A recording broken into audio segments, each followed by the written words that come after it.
them in place to keep us in chains.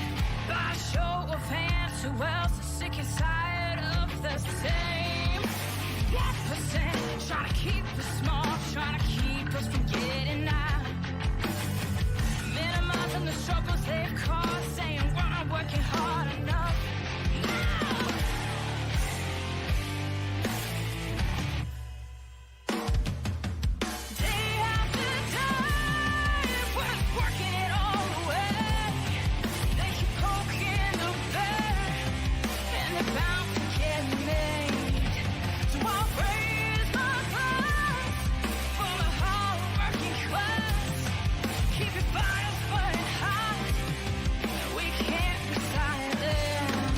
Ladies and gentlemen, for the thousands in attendance and for the millions watching at home, DCK Productions proudly brings to you the greatest podcast in the world! The greatest podcast in the world? Suck it. No, you suck it. No, you suck it. No, you suck it. No, you suck it. I appreciate it if you both suck it.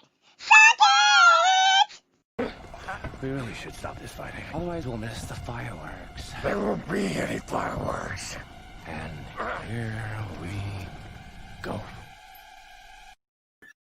And welcome everybody to Suck It!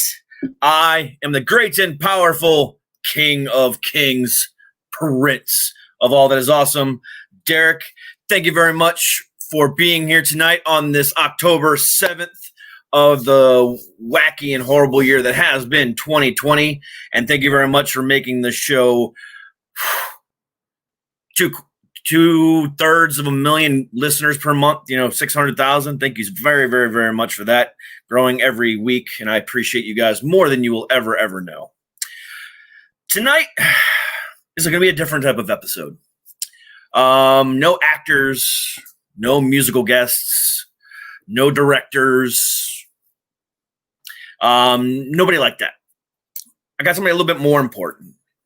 A doctor on the front lines, a doctor that's helping a ton of different people through his GUARDaHEART Foundation. He's the chairman of, where he's partnering with communities to give free COVID testing and the antibodies testing and all this other stuff. And I'm very, very proud to have him on here tonight to have a different type of episode, especially on this night where we're about to watch in about 57 minutes the VP and possibly future VP go at it. Hopefully it's better than last week, and hopefully some real concerns are addressed, but I guess we'll find out. However, tonight, again, I have a very accomplished doctor. So let's, without any further ado, let me bring him on and have him explain everything that's going on over here. So without any further ado, please welcome to the show, Dr. Douglas Harrington. Hello, sir. How are you? I'm doing great, Derek. I gotta compliment you on your intro music. Thank you. It's so less boring than most of the time. Really. Yeah, I've told this story 100 times, but about back in June, yeah, I did a concert series on the show where I was inviting local unsigned bands onto the show to kind of give them a national platform. Anyone would love to be heard by 30,000 people. So I was like, you know what? Let's go ahead and bring them on. And that band was actually the first band to submit a song to me. And I loved it so much because it talks about, corporate greed and, healthcare systems and all this other stuff that's going on with it. I was like, I have to have that song. And I asked them and they said, yeah. So I've been repping them ever since. They're a band called Flying Jacob out of Maryland, and they're just fantastic. They were. Now, just so you know a little bit of my background. Before you were born, I played for 12 years in a band. And the way I explain it is, the band that opened up for the big names and people threw beer cans at and stuff? Yeah. That was me. Oh, fantastic. I used to be that guy too. Okay, I like it. Yeah. That was me back in my early 20s. I was that guy too. Yeah. Yep. I still have my equipment, and then I got 3 sons that all play, so it's all cool. Really good. I've got 2 electrics and an acoustic, and my daughter will not touch it, unless she's like dusting the living room. Yeah, it takes all kinds, but I think it's a great thing for kids to get into one way or the other. Yeah. Yeah, and to experience life like that is just fantastic. I mean, to get up on stage, I've done it a ton of different ways. I was a professional wrestler for a while. I'm a stand-up comedian now, and before music. So it's like, I've experienced in so many different levels. Just to experience something like that is just phenomenal. Regardless of they're throwing beer cans at you or not, it's phenomenal. Right. I had a blast, and I wouldn't change anything. And you know what? I got to open up for bands like Black Oak, Arkansas, Three Dog Night, and Steppenwolf.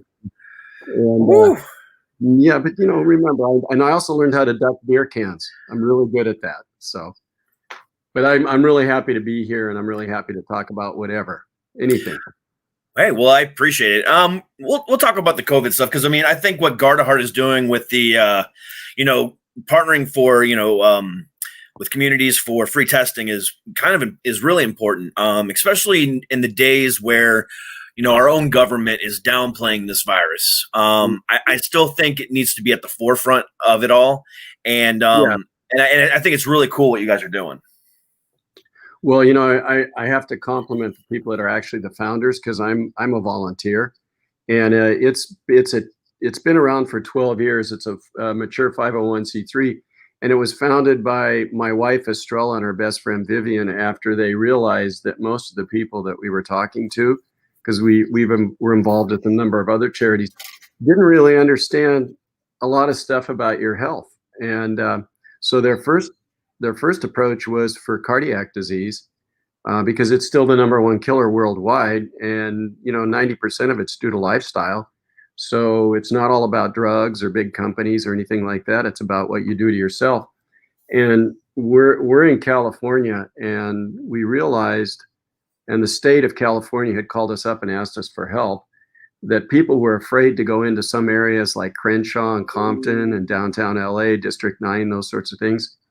And so we got our volunteers together, and we got 10 tents, and we partnered with the cities and the community organizers, and we went in there and we did, I think last time we did around 4,000 people. Oh, wow. And I will tell you that we had every kind of person there, but everybody was well behaved. They were respectful, and the thing that I realized the most was they hadn't been given much information about it. And GUARDaHEART's mandate, and just for everybody on this podcast, GUARDaHEART, 100% of the donations to GUARDaHEART go back to the community. Everybody's a volunteer. Nobody takes a salary. Small group of dedicated people, and they work their rear ends off. They were getting up. That was me. Sorry. That's okay. I sometimes forget to mute my phone. I have Ring on my phone, and so I got 3 locations there. I turned it off, luckily. But at any rate, you know what? They do a great job. They go in and they work with the local community. They try and educate people, and the response we got when we, were educating people about COVID and what you need to do was really impressive. But I got to tell you, in Los Angeles, the Compton and Crenshaw area is heavily African American and Hispanic, and the theory was that there was going to be a huge positive population there. And it turns out that in the African American community, only 4% were positive. In the Hispanic community, 19% were positive. Oh, wow. And I can tell you the reason for it. There was a very well-organized neighborhood community outreach to educate people on preventive measures like masks, hand washing, and that sort of thing. And I think this is the best example that it really works if you educate people. And it really worked for that group because traditionally the African Americans would be closer to 18%, but at 4%, you can see that these preventive measures actually work. If you're willing to do them. And, yeah. So fire away. And I don't understand how you got Suck It out of this. Oh, I can actually explain that to you, and I'll be more than happy to. So the reason why the show is called Suck It is because with every conversation, I try to keep it as real and raw as possible. So especially when I'm talking to celebrities and, musicians, et cetera, et cetera, et cetera. Because one of the themes of my show is mental health. Mm-hmm. I suffer from bipolar type 2, PTSD, and severe anxiety. Mm-hmm. And I don't hide that at all. So one of the things that always happened to me as a teenager and as I was growing up was, oh, suck it up. Men can't be depressed. That's for women. Go drink some whiskey, you know, suck it up, suck it up, suck it up. So, when I was coming up with a concept for the show and I kind of had that idea what I wanted to do with it, my wife was like, hey, why don't you call it Suck It? You know, as you're kind of like your combat to everyone who's ever told you to suck it up. And I was like, oh, I really like that. So, you know, on the forefront, you know, when you look at it, it's edgy. But once you hear the description of it, you're like, oh, okay, I get it. So, that makes perfect sense. I like that. That's really cool. Really cool. Yep. Yeah, because mental health is a big thing for me, and I'm a big advocate. You know, anytime I can ever talk about, you know, mental health month, you know, a mental health, you know, awareness month, or last month with suicide prevention month, I'm all about it because I mean, it's so important, especially now, and you know, with what's going on now, suicide rates are through the roof. You know, it's insane, and it's sad because I know there's millions of people around the country just like me that are afraid to speak up, are afraid to, you know, talk out or get help, or, you know, they don't want to take a drug. They don't want to do this. And it ends up driving them batty. And it's sad. It really is.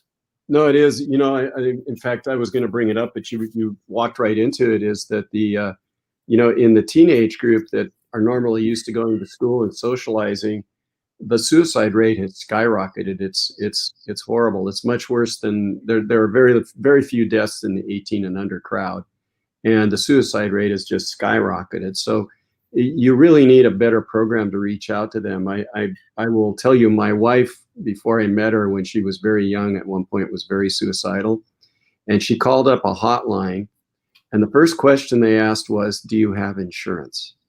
And I don't know if you know the stupidity of that, but when somebody is suicidal, you don't go there. You need to engage them right away. And, you know, I think we can do better than that. And I think there needs, you know, when you have this is stressful for everybody. You know what? Actually, I have the number here. I'm going to go ahead and there we go. Put it on my banner. There we go. Yeah. So we got the Trevor Project for LGBTQ Youth and the National Suicide Prevention Hotline, both are at the bottom of the screen. There you go. And they're actually really high quality groups, those two. I mean, some of these are local, you know, but it's really important too, because, you know, it's not always, we do a lot of work with veterans, and, you know, you want to talk about PTSD and schizophrenia and bipolar disorders. And what we're finding is that a lot of them, they want a little help. They want somebody to say, you're okay, we can help you, and engage them, but not just ignore them. You know what I mean? Yeah, absolutely. I mean, I see a counselor through the app BetterHelp, who's actually a sponsor of the show. It's, you know, for the longest time, I hid it until I was 37. Yeah. It's actually almost been 2 years to the day since I started acknowledging it, and got help. And then on November 2nd, my wife's birthday in 2018 is when the first time I attempted suicide. And on my wife's birthday of all days, happy birthday, hon. So, you know, it's, you know, I'm very thankful to the people at BetterHelp. I'm very thankful to my audience, my wife, my best friend, you know, my kids. You know, it's so important, and I just can't stress it enough. No, I agree with you, and I've lost 3 cousins to suicide, and I'm originally from Montana, and it's unusual there, and yet I've had 3 cousins, and you know, it's very disturbing when it happens, and I feel like it was preventable, but I wasn't there, you know, so it's just really hard. But you know, the COVID thing has actually exacerbated this, and there's some real common misconceptions out there that probably I should take an opportunity for your listeners to kind of engage in. And, you know, besides the mental health consequences, there's a lot of confusion about what tests you should get and how you should get them, and that sort of thing. And so if you don't mind, I'd like to just kind of let them know what the purpose of each of these types of tests is, and and how it can help them. Is that okay with you, Derek? Oh, that's what we're here for. Okay. So, everybody's familiar with the swab test, and that's where I've done thousands of these. It's where you put the swab in the nose all the way to the back of the throat and come back out, and it's very unpleasant. And that is detecting RNA from the virus. It's detecting the virus itself. And what people don't realize is that during the first 3 days after you become symptomatic, the false negative rate is almost 40%. So it's necessary, if you've got a negative and you've got symptoms, not to just say, wow, I'm okay, it was negative, is you should repeat it within 3 or 4 days to confirm that. And the swab test, even in the best hands, 1 in 5 people will get a false negative. Okay, so that's really important for the people to understand. If you're symptomatic, you need to self-isolate. Even if you don't think, if the test was negative, until those symptoms resolve, you need to give yourself 10 to 14 days. Okay, that's number one. Number two is that this swab test can't tell the difference between living and dead virus. Okay, so you've heard all those people saying, well, they got reinfected or they haven't cleared the infection. It turns out that they don't, after you develop antibodies, the amount of viable virus is very low. So you just need to keep that in mind. Now, the test that we most frequently do is the serology test. That's where we take blood and we measure your body's immune reaction to the virus.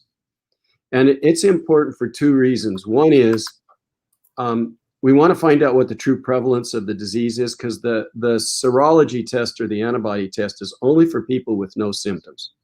You shouldn't use it for people with symptoms. Okay. Mm-hmm. And that's important to know, because that helps us in 2 ways. Number one, it helps us from a public health perspective to know what the true prevalence of the disease is in a population. And number two, it helps you to know that, number one, you've had it in the past and you've mounted an immune reaction.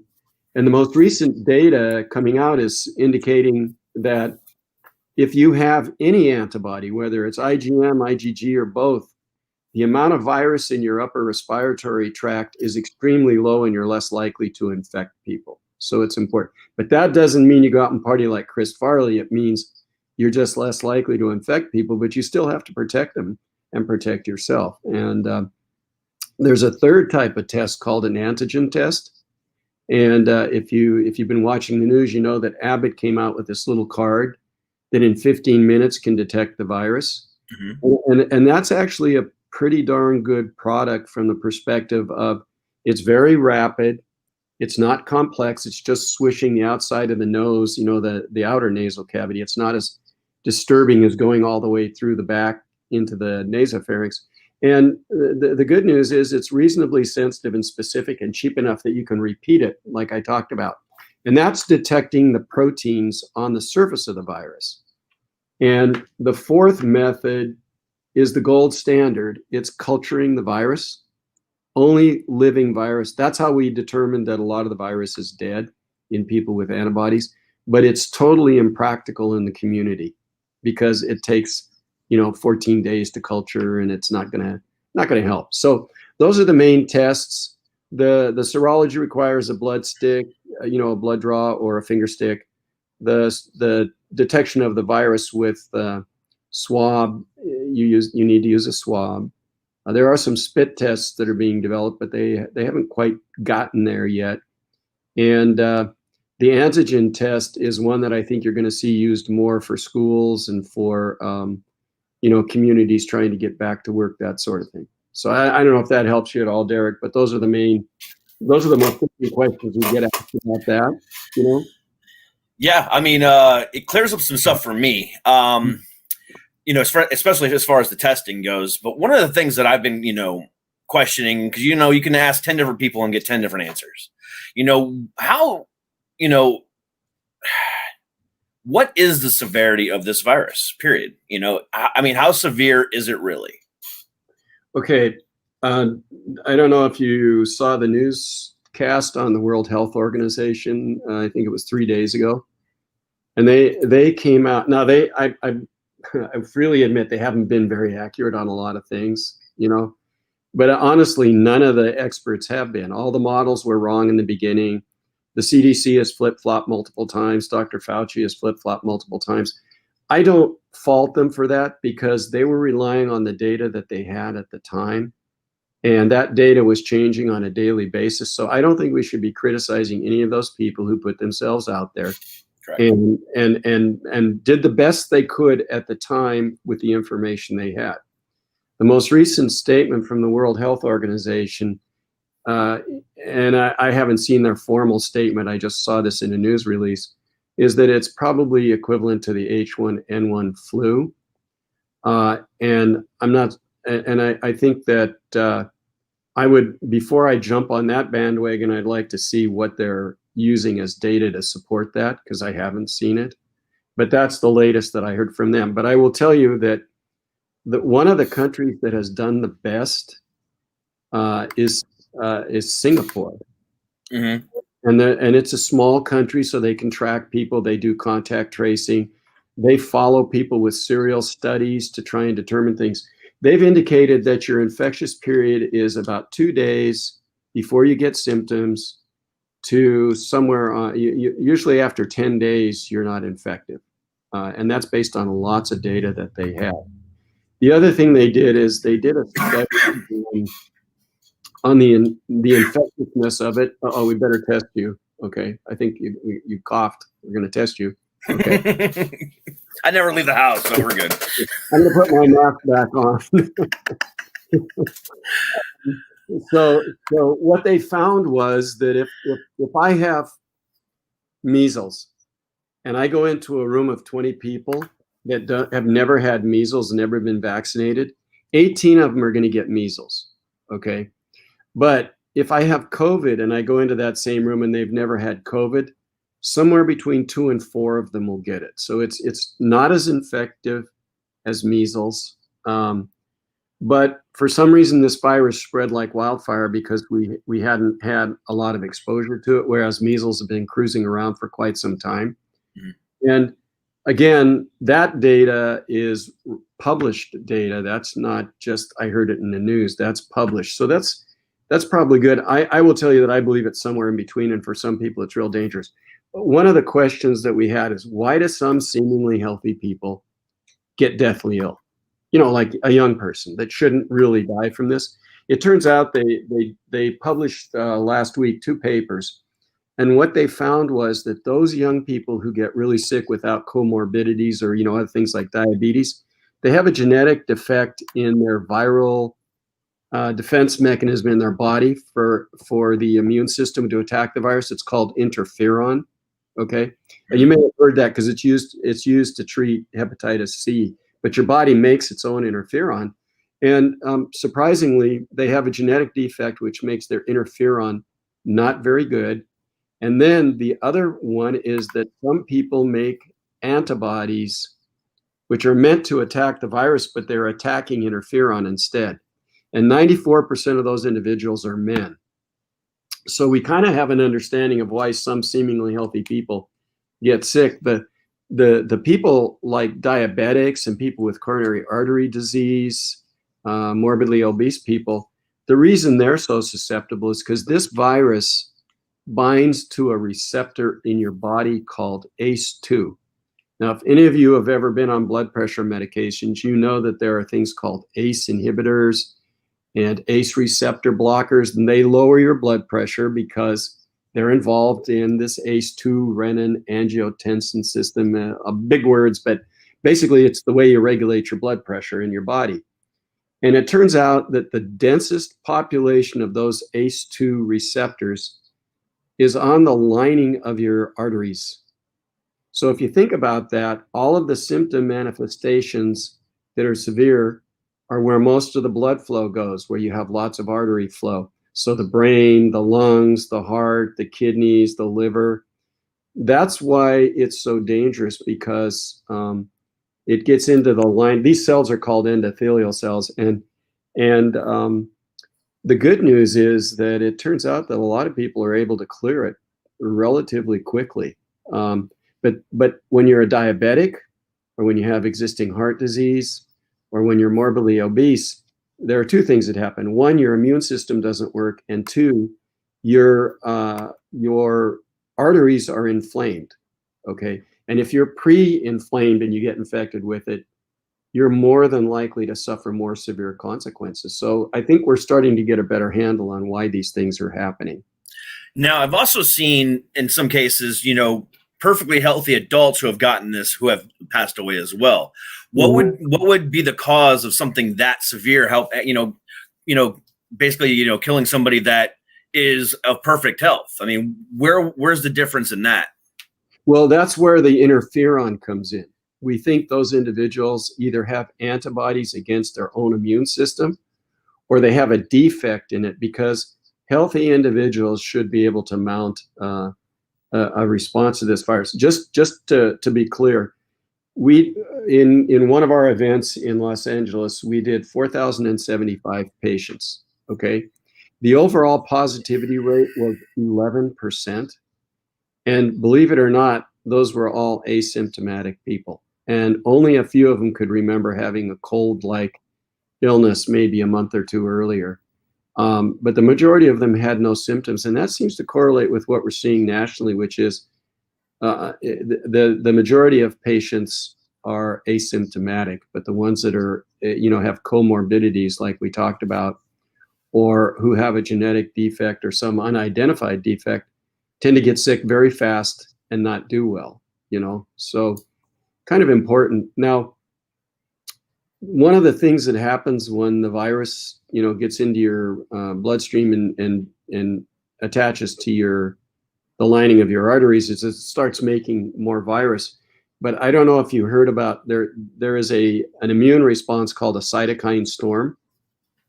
And those people that you're talking about, some of them had what's called a cytokine storm, where their immune system took off. It didn't slow down once it had started to clear the virus, and it started attacking their own body. So they became sensitized to their own body, and that's called an autoimmune reaction. It's not a good thing. We don't know exactly how that occurs, but there are other conditions where that happens, like lupus and some of these other conditions. So I think there are explanations for those. Some people have unidentified abnormalities that were doing okay until this virus came along. And then you may have heard about super spreaders. Yeah. Okay. Well, let me tell you what I think is one of the biggest super spreaders. Okay. It's not a person, it's a thing. Have you heard how, like it started in Israel, where they were tracking the pandemic by testing sewage? No, I haven't heard about that. No, I didn't hear about that. Well, it's a way to identify where outbreaks are going to occur. And the reason for that is because it comes out in your urine and your poop. Okay. Now, I want you to think about that, because, I'm having done some research on this. Most people don't realize, the CDC finally came out and said, oh, yeah, it can be transmitted by droplets. Well, in your house and in public institutions, there is a device that can put things up to 20 feet away as droplets. It's called a toilet. And believe it or not, most of the people that go into the bathrooms, and they've done studies to show this, take off their masks when they go to the bathroom. And you don't know who was in there before you, and you flush the toilet and these droplets get flung in the air. Turns out that you can see family clusters where they used one toilet, one of them got sick, and they all got sick. And so I've been encouraging people to make sure they keep their masks on when they go in, wash hands. If there's a lid on the toilet, shut it. And by all means, get out of the way when you flush it. Don't hang around, Mm-hmm. But it's little things like that just, make common sense. And so, these preventive measures are effective to some degree. And but I would like to actually give your audience a little glimmer of hope, and that is that you've heard of herd immunity. Maybe you heard we're kind of marching towards herd immunity. Correct. These lockdowns were never intended. They were intended to slow it down, to give us time to get the hospitals ready to accept what was expected to be a deluge of people in the ICU and deathly ill. It turns out that as of today, that was a successful thing, but it's not really going to completely stop the virus. It's only going to slow it down. But right now we have about 42,000 unused respirators. The ICUs, for the most part, are not full. Very few people are being hospitalized now because we've got more clever about, certain drugs and social distancing and all those things that actually work. And I want to come back to this herd immunity because it's kind of an important concept. What that means is, in order for the virus to keep growing and spreading, there have to be uninfected people. Because the minute it gets to a person, if I'm talking to you face to face and I'm slobbering and you haven't had COVID and I have it, I can give it to you because we're in close proximity. The longer we're together, the more likely you are to get it. It takes a while. The trick with herd immunity is, if I come up to you and you already have antibodies and I don't see anybody else that day, the virus is dead when it meets you. It can't go any further because it's not going to get transmitted through you. So you've stopped it. Now, the reason I'm making such a big point of this is because everybody was focused on these antibodies in your blood, but you have two different components to your immune system that protect you from infections. The antibodies come from what we call B cells, but there is another form of immunity that's from T cells. T cells directly attack the virus. And this study came out of Singapore and was confirmed in the United States. There are at least 4 varieties of the common cold that are coronaviruses. And if you've had those, half the people that have those have T cell immunity to COVID-19. Okay, so here's what's important about that. And people that had a very low level infection and may not have developed antibodies have very strong T cell responses to the virus. So in the general community, it's about half the population that appears to have these T cells that are primed. If you've had COVID-19, 100% of those people have those T cells. So you put the T cells and the B cells together, and we're closer to herd immunity than people think because you don't have to have antibodies. And unfortunately, it's become a little bit of a political debate because, and it should be a science and healthcare debate. There are some epidemiologists that say, oh, there's no way, we need to get to 70% antibodies. We're never going to get there. And then there's another group that says, well, we're closer than we think, and we should work towards that. And that's probably going to help us before we get to the vaccine, which will come later. And there are a number of drugs out there now that are extremely helpful. Like one of the things that, the reason I'm telling you this is I want your audience to get some hope from this, that there's been tremendous progress. Remember all those people that used to go in the ICU and be put on respirators and stuff? Oh, yeah. Yeah, and originally they thought it was something called ARDS, Adult Respiratory Distress Syndrome, which is basically where the lungs stop working and kind of stiffen up. But it turns out it wasn't that at all. And it was a smart ER doc in New York that figured this out. What he did is he looked at the x-rays and saw that they looked a lot like people that had altitude sickness, not like ARDS. Now, for those of you that don't know, I'm from Montana and I used to be a rock climber. I was nuts, but I used to do that. And we used to take care of altitude sickness all the time. I've had it myself. Your lungs get leaky and fluid collects in them, and it decreases your ability to get oxygen into your blood. Well, what he figured out is the back of your lungs are more important than the front. So if you're laying on your back and fluid's leaking out of your arteries and veins in your lungs, it's going to collect in your back, the back of the lungs, and you're going to have trouble getting oxygen in. So what he did is he put those people over on their bellies, and lo and behold, their oxygen saturation went up and they got off the respirators very rapidly. And that was in the old days. Now, that was his observation. Now they know that they can pretty much prevent that. If you're starting to get a cytokine or bradykinin storm, they give you a very old drug. It's called dexamethasone. And it basically stops the bradykinin and cytokine storm in its tracks. And it's cheap. It's really cheap. So they've gotten really good at that. And then there are a number of drugs. Like there's one out of Japan called Camastat mesylate that blocks the virus. And it's cheap. It's $9 a month in Japan. I don't know what it's going to be here, but I'm sure that some of the bigger drug companies that are making things like remdesivir, which is $3,000 a month, is they probably don't like that. But I want people to understand some very creative doctors who may not be on TV have done some very amazing things, and it's being disseminated through the medical community by papers and word of mouth and meetings, and I'm very encouraged by it, because we've had very few hospitalizations here in Orange County as of lately, and I think we just have to keep on trucking and not be afraid, but we have to be not stupid either by just going out and saying, I'm going to ignore this. You know what I mean? So. Yeah. Anyway, excuse me for babbling on, but that's kind of important. Oh, absolutely. I mean, that's what this whole conversation is about, is, education. So yeah. I'm just like everybody else. I'm curious too. So anything you can, educate me on, I'm happy about. Now, there's been a lot of, debate on whether or not, masks work, and if they do, which masks work and which masks don't. Like, I've been hearing that, like the nylon gator masks spread, more things. So not to do that, 2 pieces of cloth are just as good as an N95. I mean, what's the real reality of that? Well, the reality is that masks help. That's number one. Okay. But the type of mask you use makes a difference. If you go on Amazon, you can buy something called KN95. Okay.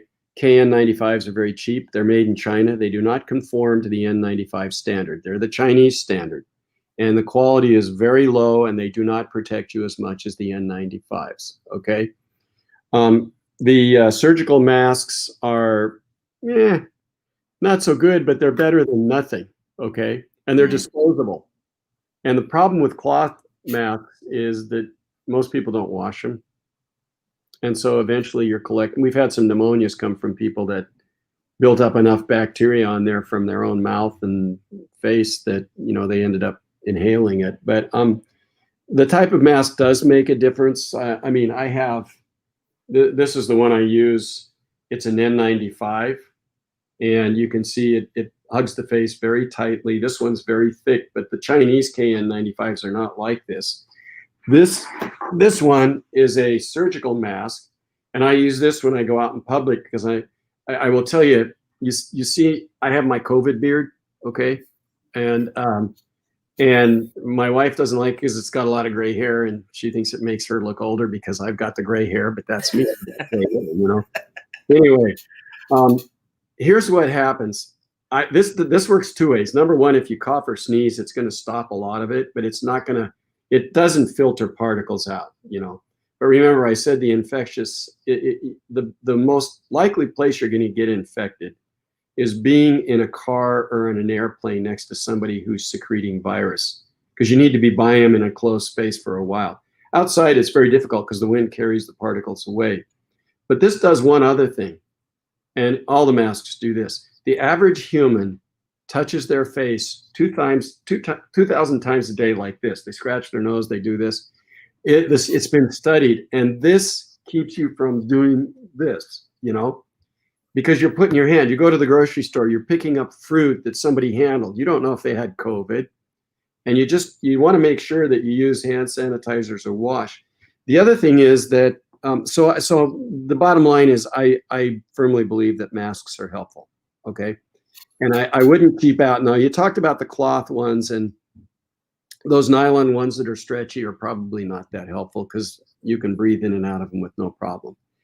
There is zero evidence that any of these masks decrease your oxygen or increase the carbon dioxide in your body. That paper was published last week. They did a formal study because people were arguing about it. And so you're safe. That's okay.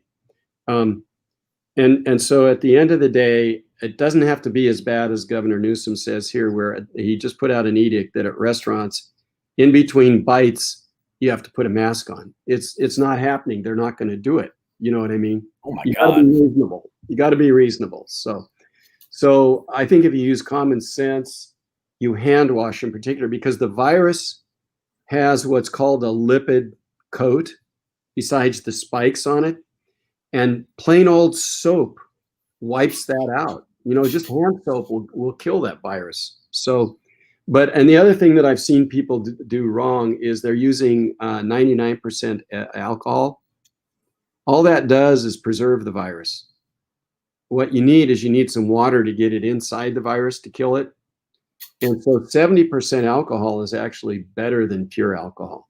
And it's not so, it's not so hard on your skin. It doesn't dry it out. Now, Tito's Vodka had to put out an announcement here saying our vodka is not intended as an antiseptic. It's meant for drinking, because people were buying vodka because they couldn't get, alcohol at the store. But, be creative. I buy isopropyl alcohol, and I put it in little spray bottles, and I keep it in the car, because another area where people seem to get infected is at the gas station. They're handling the gas nozzles and stuff, and pushing the buttons. And the nice thing about isopropyl alcohol is you can spray your hands, and you can spray the steering wheel and the finish, and it doesn't damage it, but it'll sterilize it. So that's another thing. So I hope I answered your question. You did. And on this show, we we promote a product called H21, which is 70% alcohol. It's a great hand sanitizer, and you can go to h21.com for your opportunity to get that. Another sponsor. We'll recommend. We'll put that on the GUARDaHEART website. Okay. Yeah. H21. They're a great company. And what's cool about them too is for every bottle you buy, they actually donate a bottle as well. Oh, that's awesome. Yeah, and it's like I said, it's 70% with that water in there as well. So it fits perfectly exactly what you were talking about, and they're a sponsor of the show, so I'll rep them as well. Support. See how it all intertwines? It's people like that. There was a shortage. We need people like that doing that, and we need them to donate too, because not everybody can afford. They have them handing it out to the homeless down the street here. And that's important too, because they don't get a lot of attention. And they should. So 60% of the homeless are former vets. Yeah, and that is too. One is too many, but 60% is just. No, it's not good. Yeah. So, but I think I really want your audience to know that if you ignore all the politics about this and just kind of scatter through it, because I was on another radio show where they tried to draw me into politics, and I said, look, it's healthcare and it shouldn't be political. It should be apolitical, and we operate from a principle that the real healthcare reform is preventing disease, not this disease model that we operate under right now. Right now, like you talked about bipolar and depression and suicide, there are ways to predict or identify somebody that's moving into that territory before they ever get there. That should be where we're putting healthcare dollars. The same thing, like we focus on. I'm a fellow of the American Society of Preventive Cardiology, as well as a pathologist, and our whole focus is to say, look, we know that 90% of heart disease is due to lifestyle. There's no question. It's not genetics, it's lifestyle.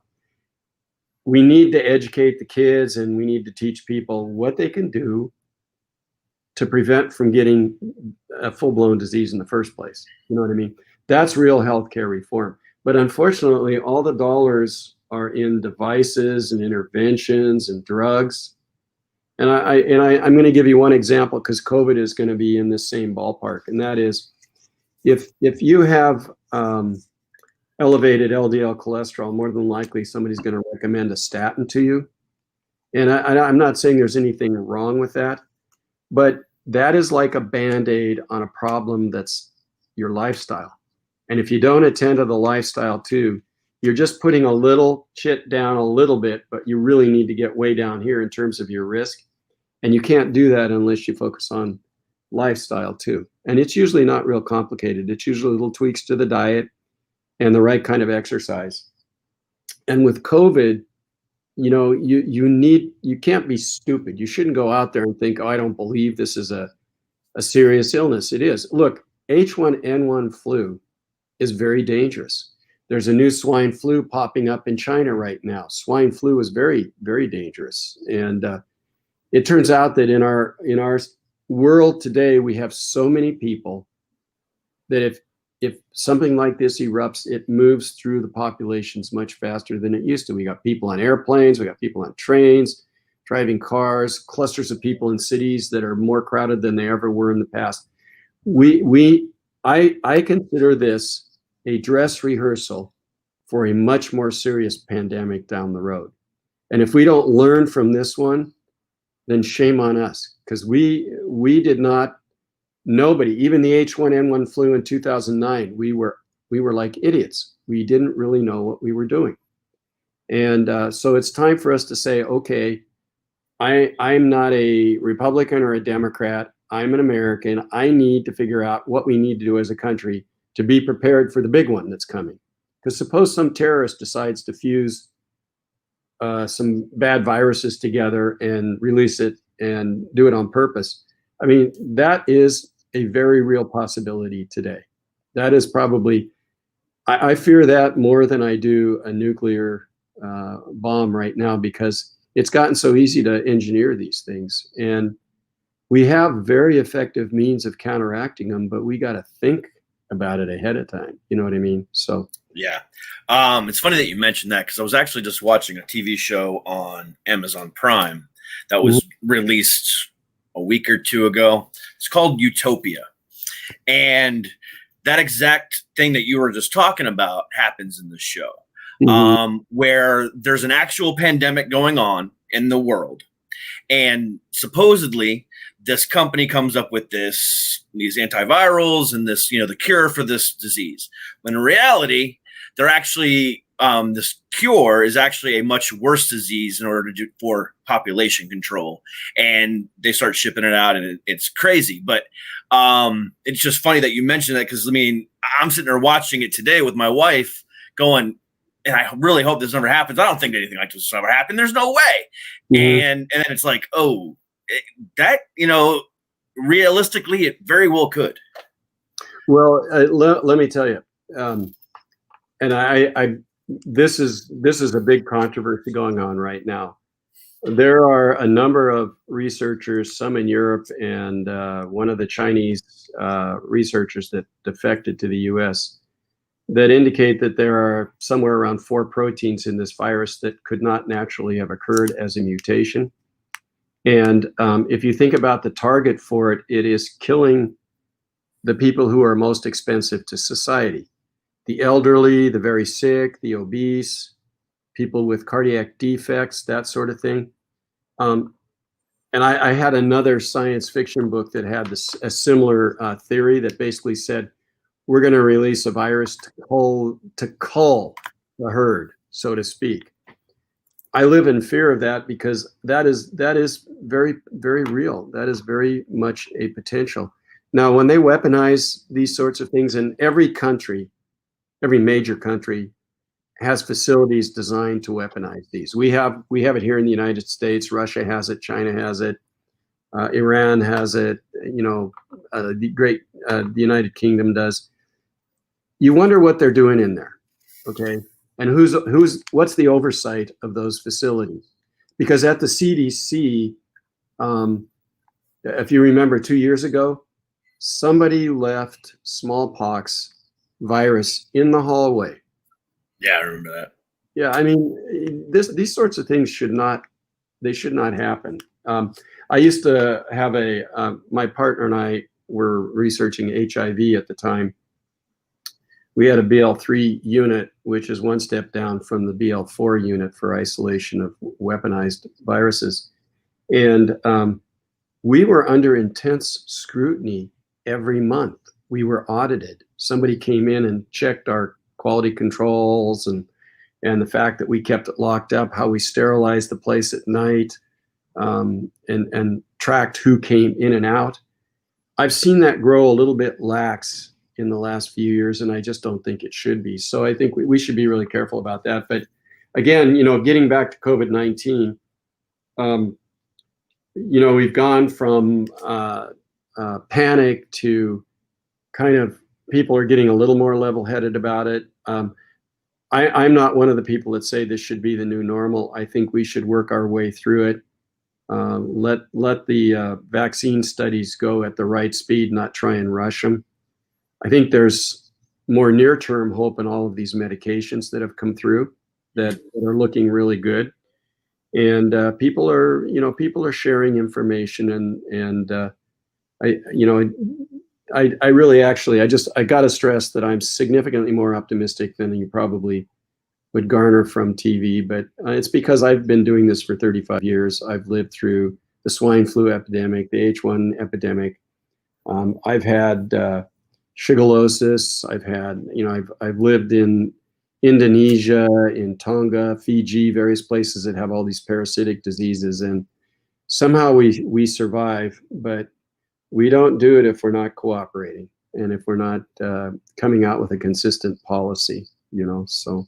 Yeah, because speaking of what you just said, I mean, I remember the first, pandemic epidemic that, in my head, other than the AIDS virus, epidemic, was, I lived in Florida at the time, and it was encephalitis. Oh yeah. And then, swine flu, and then bird flu, and then this, and then that, and this, and that. I just hope that as a society, we don't fall victim to the boy who cried wolf. Because these all might be wolves. They just might be baby wolves, big mama wolves. Maybe we haven't had the granddaddy wolf yet, but they're all wolves or wolves. Yeah. So, I mean, I just hope that we don't fall victim to that, because, I mean, any one of these things could be that Mac Daddy. And right. Yeah. Let's hope we don't get the werewolf. Okay. That's the one we got to be afraid of. The werewolf. That actually might be fun. Why not? I'm hoping for a zombie apocalypse because, I've watched Walking Dead. I love The Walking Dead. And that just seems like fun to me. It's just going to go. Whacking heads off, blasting them with shotguns, Exactly. Remember, I'm from Montana. That's my territory, Yeah, I mean, that's the dream for me, at least. I can be the mayor of my own little city without a vote. Hell yeah, let's do it. There we go. Follow me. I know what I'm talking about. No, you don't. Yeah, come on. Trust me. I'm good. Yeah. I'm not a zombie. Yeah. Hey, I'm breathing. Come on, let's go. That's for sure. I see you're a comic book fan. I am a huge comic book fan. I've been a comic book fan since 1988 when I picked up my very first Spider-Man comic. Oh, wow. Well, hey, I have a quick story. I'm sorry to diverge from it, but when I was in Montana, I lived in a small town of 800 people, and there was one store there, and not everybody bought the magazines. And so I made a deal with the guy that owned the store. I said, if you are going to throw those away, would you give them to me? Because I'm going to go sell them to all my friends. And so he would give them to me. And when I think back of the comics that I had back then, that they made me tear the cover off of them to sell them. There were some beauties there, just some really, really good ones. Now my kids are totally into it. So yeah, the Amazing Fantasy that introduced Spider-Man in mint condition just recently sold at auction for over $1 million. Oh my god! My god! Hey, what was that movie where the guy snapped his fingers and half the population disappeared? You remember what I'm talking about? Avengers: Infinity War. Yeah, the Infinity War. The one preceding the last one. In some ways, some of these bioterrorists are actually thinking like that. That there's too many people and we need to get rid of them, and the best way to do that. And there's a novel, I think it's called Pandemic or something like that talks about somebody creating these sorts of viruses and then having this plan to release them selectively, but they've chosen who gets the antidote ahead of time. So they're picking the people they want to survive. These things are truly possible in this day and age. But this virus that we're dealing with right now is related to the other cold viruses that we have. It's a coronavirus, and we'll be able to figure this out. I think we're kind of, at first it was kind of a slow trajectory. Now things are coming out very quickly, and I'm just, as a doctor, I'm excited that we've made this much progress in a few months, and that it's very encouraging. And I had a call last night from one of my friends who's got a registry. They're doing a clinical trial on over-the-counter drugs that are effective. In fact, I'd like to tell your audience about some of them. Go ahead. Demonstrated. So one of the things the virus does is it damages the receptor that your body needs to get vitamin D into your system. And you might have heard that vitamin D is actually helpful for this. It lessens the infection, helps heal faster. And it does one other thing. It makes some enzymes in your body that destroy vitamin D get upregulated. So it's a double whammy. And so it's very important that you get adequate vitamin D levels. And if you don't know, you should get them measured. And the other thing that's really interesting is that a lot of the people that got super sick that you asked me about earlier, they had a deficiency of glutathione. Now, most people probably haven't heard of that, but it's the master antioxidant in your body. So, all those antioxidants you think you're taking, they don't come anywhere near the power of this particular compound that your own body makes. And there are supplements that will boost it. Alpha lipoic acid, L-citrulline. You can buy those on Amazon over the counter. They're very good. But the one that's my favorite is zinc. You may have heard that zinc actually has been demonstrated to help with the common cold. Yeah. We're talking coronaviruses. It turns out that zinc is one of the protocols related to hydroxychloroquine. They work together. The way they describe it is hydroxychloroquine is the gun that opens up the cell with the virus, and the zinc goes in and paralyzes it. So, you can buy those over the counter. They're not, magic bullets, but they're helpful. They're helpful. Okay. That's awesome. Thank you for that information, because I was actually going to ask you about the over-the-counter stuff. So I'm glad that you. I should mention read my mind. Turmeric or curcumin, but turmeric with bioperine. That's a pepper extract. Mm-hmm. It makes it 80% more available in your body. You can buy that at any nutrition store too. It's relatively cheap, and it's a very potent antioxidant, and it has anti-protease activity, which damages the virus. So that's another one. I forgot to mention that one. And turmeric's a fantastic spice to go on some chicken. It is. It's you know what? I have this popcorn recipe that has turmeric, garlic, cayenne pepper, chili, and a little light salt, which is potassium and sodium chloride. And what I do is I have people make air-popped organic popcorn, spritz it with a little olive oil with a little butter mixed in for flavor, and then sprinkle that on there. And it's number one, it's like an antibiotic. It's also like a natural statin, and it's a whole grain, and it will help you. It's cheap. It's very cheap, and it tastes great, especially if you like spicy food. Okay. Oh yeah, I love spicy food. Me too. Oh, that's my thing. Dr. Harrington, I do appreciate all of the info that you've given us tonight.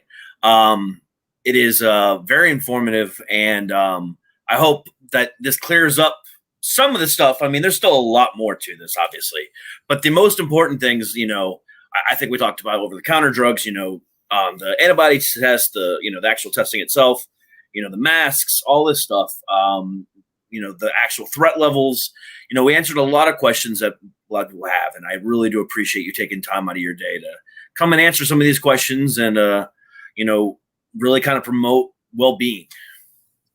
And if you don't mind, I'd like to put a plug in for the GUARDaHEART folks. The website is www.guardaheart.org. They're all volunteers, and if you have a community that's interested in having anything done, you can just go to their website, leave them a message, and they will reach out to you.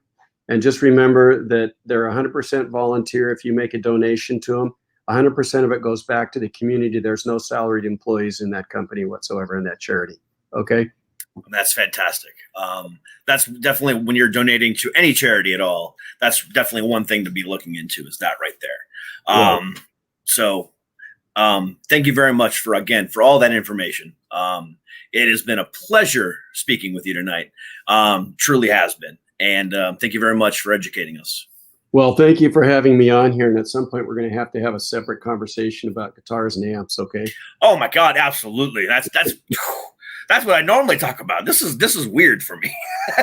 well, you did a really good job. You know, I mean, I wouldn't mind talking heavy metal with you or anything like that too. So yeah, I'm all about that because normally it's me. You know, it's the show is usually a lot more vulgar and a lot more comedic. I heard that, but I know you had to be a little bit serious once in a while. But you know, look, you're talking to a guy who took I have 6 kids, and my 2 youngest, when they were 10, I took them to Knotfest up the way here, and they had a great time. They loved it. So. You are the greatest dad. I thought I was the greatest dad. No, you took your kids to Knotfest. Woo! Yeah. That. You win a prize, sir. And that was a good experience too, man. It was really good. It was 6 years ago when it was here.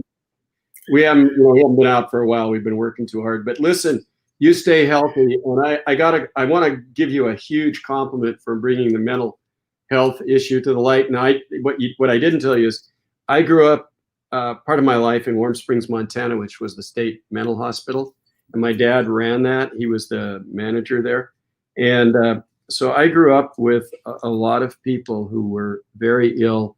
And in those days, the care was not very good. It was basically isolate people.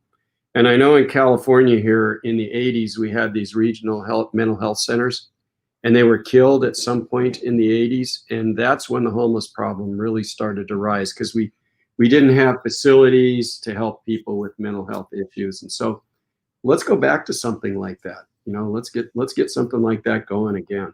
Okay? I agree. All right, 100%. Derek. Okay, well, you're awesome. Thank you so much. No, man, I appreciate you very, very much. You have a wonderful rest of your day and stay safe. You got it. Okay. Thanks, sir. Bye-bye. Bye. All right.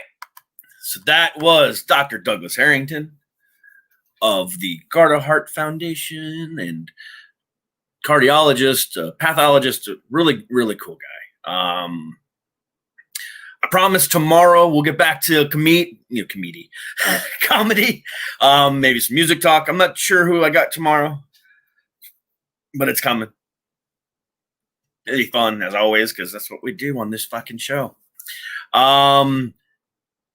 If you're listening tomorrow on your way to work, Thursday morning, please be safe. Don't listen to any election talk. Listen to me, because I'm funny. But I hope you enjoyed this episode. It was something that I felt needed to be done. And that's it. So that's Wednesday. Happy hump day, everybody. Until tomorrow, 8 p.m. East, 5 p.m. West, and always on Spotify, iTunes, Apple. I just said that. Google Play, Amazon Music. I am everywhere, literally everywhere podcasts are found. So thank you very much for being here. Stay healthy, stay happy, and as always, stay fucking heavy. I didn't say fuck a lot today. I needed to get one out. Fuck. Peace.